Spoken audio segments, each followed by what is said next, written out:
Bonsoir Émilie. Bonsoir à tous.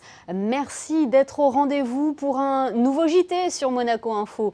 Une nouvelle semaine vient de s'écouler, 7 jours riches en informations avec l'annonce notamment de la phase 3 du déconfinement en principauté, la réouverture des bars et des restaurants annoncée pour le 2 juin, un regard porté également sur la protection de l'environnement, mais aussi du sport, de la politique. Voici votre zapping de la semaine. Serge Autel va quitter la tête du gouvernement. Est-ce que c'est une nouvelle surprenante ?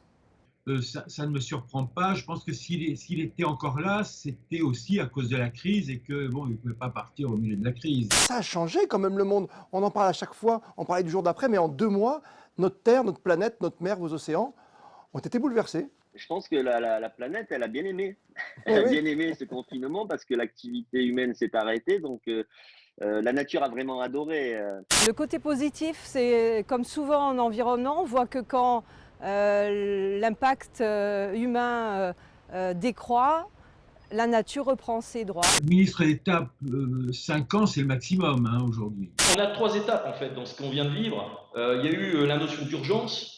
On l'a tous vécu. Ensuite, il y a eu cette phase de croisière où finalement on s'est adapté. Et puis finalement, ça a très bien fait le job. Je pense que son successeur, ça ne va pas être non plus une sinécure pour lui, parce que je pense que les prochains mois et les prochaines années vont être difficiles. On a surtout préparé la sortie de crise, c'est-à-dire on a profité de cette notion de situation qu'on peut appeler de croisière pour tout de suite redémarrer les activités, aider nos entreprises et nos clients à redémarrer leurs activités. C'est quelque part un retour plus affirmé à une vie normale ici ? Je pense que c'est une source de satisfaction pour nous tous, mais en même temps, il faut continuer à prôner la plus grande prudence. Ce tsunami qui est arrivé, c'était terrible. Moi, j'avais beaucoup d'amis en Italie qui ne sont plus là. Très dur. C'est une catastrophe sanitaire, le coronavirus, le Covid-19, mais ce n'est pas une catastrophe naturelle. Ce n'est pas une catastrophe naturelle, donc au point de vue assurantiel, nous ne sommes pas directement affectés puisque ce n'est pas couvert dans les contrats d'assurance, sauf les contrats d'assurance santé. Les contrats professionnels, eux, ne couvrent pas ce type d'événement puisqu'il faut qu'il y ait un dommage matériel pour qu'il y ait intervention d'un assureur. Les masques, il faut les porter, ce sont des mesures sanitaires. Et c'est une très bonne chose. Ce qu'il faut peut-être passer comme message surtout, c'est de les jeter dans les poubelles. Au final, c'est la terre que l'on salope. Et selon vous, est-ce que l'on va pouvoir continuer de s'émerveiller ou justement l'homme va reprendre le dessus ? Moi, je suis personnellement convaincue qu'il faut continuer à s'émerveiller, sinon on n'a plus de sens dans nos vies. C'était pénible de sortir un paplard à chaque fois pour aller faire quelque chose avec ta voiture. Enfin, tu perds une grosse partie de ta liberté, quoi. Un papier pour dire que tu vas faire des courses, un papier pour dire que tu vas voir tes parents. Comme un symbole, le 2 juin, on pourra prendre un petit café en terrasse d'un bar ou simplement au comptoir et puis peut-être, ça y est, en famille, déjeuner entre amis dans nos restaurants préférés ici à Monaco. Voilà, il y a des contraintes qui devront être prises en compte par les opérateurs de restaurants, de bars et d'autres opérateurs économiques. La première, c'est l'obligation de la réservation. Moi, je pense qu'avant le business, on doit penser à la santé des gens qui travaillent pour toi. C'est le prince qui choisit son ministre d'État, mais ce choix doit être fait en concertation avec la France, et il faut que ce choix ait la confiance des deux parties. Et je ne me suis pas du tout posé de questions en plus sur le huis clos ? Le problème. Non, enfin, de toute façon, il faut pas se poser cette question-là, parce que sinon, je veux dire, à un moment donné, il faut arrêter de rabâcher. Le gouvernement, il a fait un super travail. Limité à 4 ou à 6 personnes, en fonction justement de l'espace dont dispose le restaurateur ou l'exploitant de bar, et une distance d'1,50 m entre les tables. Il pourra y avoir également le recours à l'installation d'un plexiglas. Vous faites comment, Flavio Briatore, pour les amoureux ? Nous, c'est un peu difficile, hein, oui, de trouver une solution, mais on peut mettre du plexiglas, je le dis très voisin. Le fait qu'on ne joue pas chez nous, ça vous choque finalement que nous en France, on n'arrive pas à terminer le championnat ?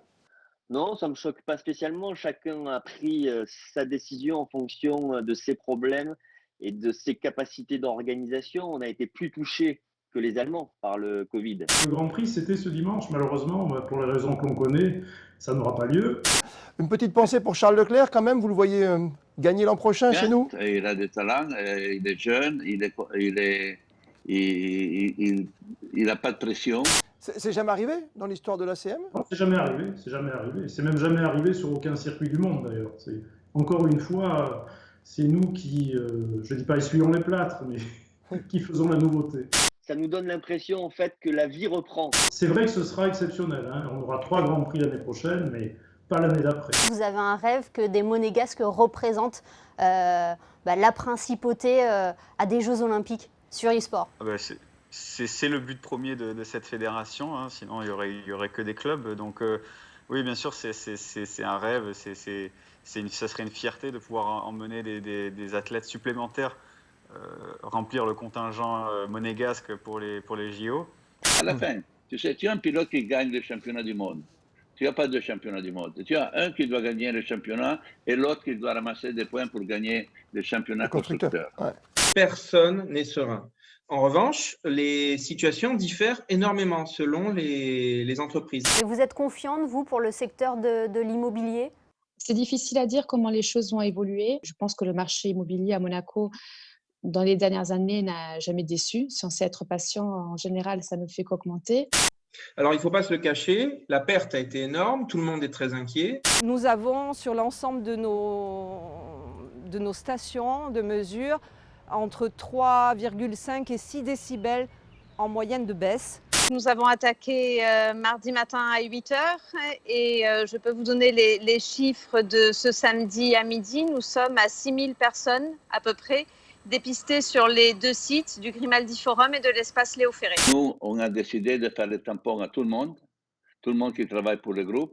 Et après, une semaine, on va refaire le tampon. Et nous avons à peu près un petit peu moins de 3% de TROD qui se sont révélés positifs et qui ont été pris en charge immédiatement par les médecins référents des centres. Donc on a à peu près la moitié des personnes attendues qui se sont présentées. Lundi, mardi, il faut s'attendre à une plus forte affluence, mais les équipes sont là, elles sont prêtes. À très bientôt sur Monaco Info. Ciao, ciao, ciao. Ciao, à très bientôt. Ainsi s'achève le best-of de votre JT. Êtes-vous prêts à redémarrer une nouvelle semaine à nos côtés? Nous recevrons notamment le réalisateur Claude Lelouch en tournage à Monaco, le pilote de Formule 1 et acteur, le temps d'un jour, Charles Leclerc. Nous ferons également le point sur la campagne de dépistage en principauté. Encore de belles interviews en perspective. Demain, Christophe Paco sera de retour aux commandes de votre JT et ce, dès 19 h. À très vite sur Monaco Info.